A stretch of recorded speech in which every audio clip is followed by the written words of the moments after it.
On our show today, we bring you a quick look at the cars and bikes that were most popular in 2015 and a quick look at what to expect in 2016.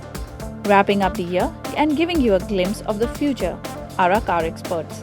Bunny Punia from Gadi.com, Abhishek Nigam from CarDekho, and Roshan Povaiya representing Zig Wheels. But before that, let's take a look at the cars of 2015.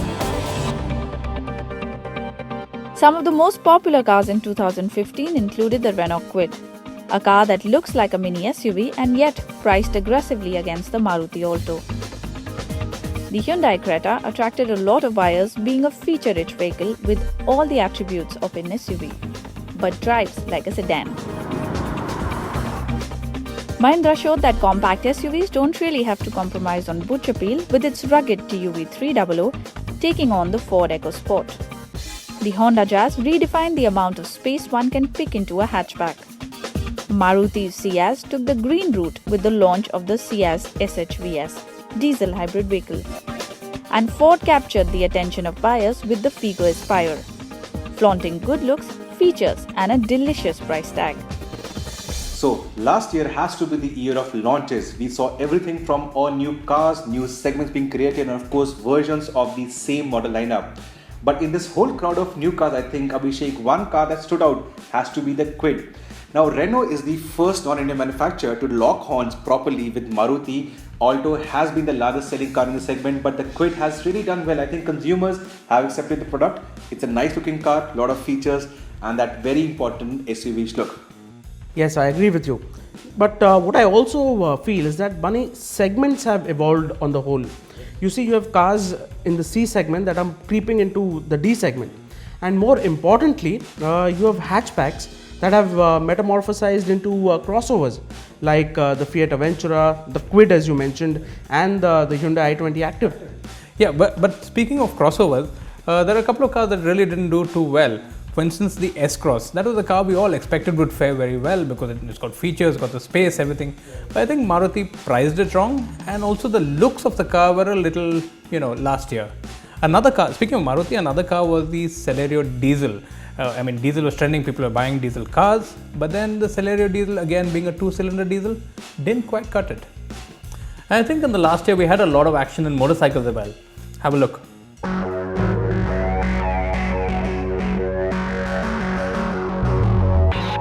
It was an interesting year for bikes. Mahindra launched the Mojo 300, which gave adventure seekers another option to pick from.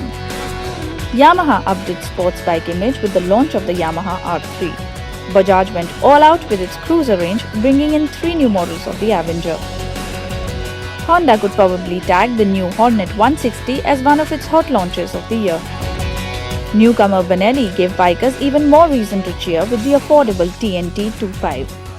And for touring fans, Kawasaki had the hot new Versys 650 served up.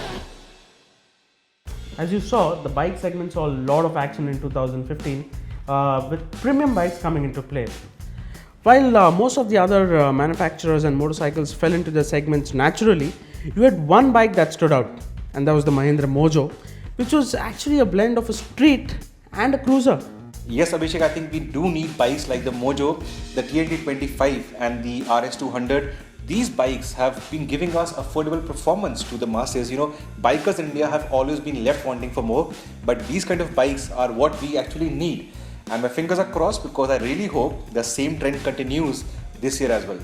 Well, Bunny, speaking of trends, what I see happening this year? You're going to have a lot of Taurus coming in. I think one of the first bikes coming in is the Royal Enfield Himalayan, and I have a lot of expectations from that.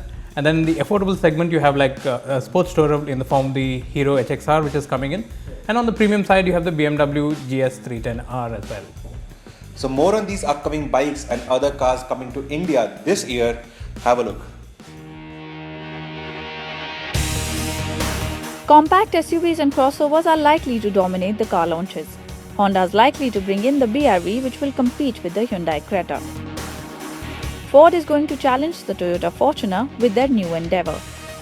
small car buyers will have a lot to pick from. There's the Tata Zika and crossovers such as the KUV100 as well as Maruti's Vitara Brezza. Among bikes, watch out for the Royal Enfield's Himalayan, Hero's HXR and BMW's budget range GS310R and a lot more. So one trend that you will notice is that how manufacturers are now going to be launching cars with engines below 2 liters in capacity, starting with that rule in Delhi where you can't sell cars with engines over 2 liters in capacity. And that's going to be a trend that will continue through the year. You'll have more manufacturers bring out more power from smaller engines. What I also see that could be a trend next year is SUVs again. While we know how much India loves its SUVs, you have a barrage of these behemoths coming in next year. You have the compact Suzuki Vitara, you have the new Ford Endeavour coming in, and you also have the new Fortuner.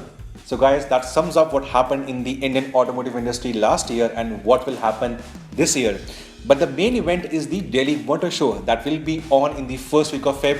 Our teams will be there at the ground level to bring you all the action by the hour.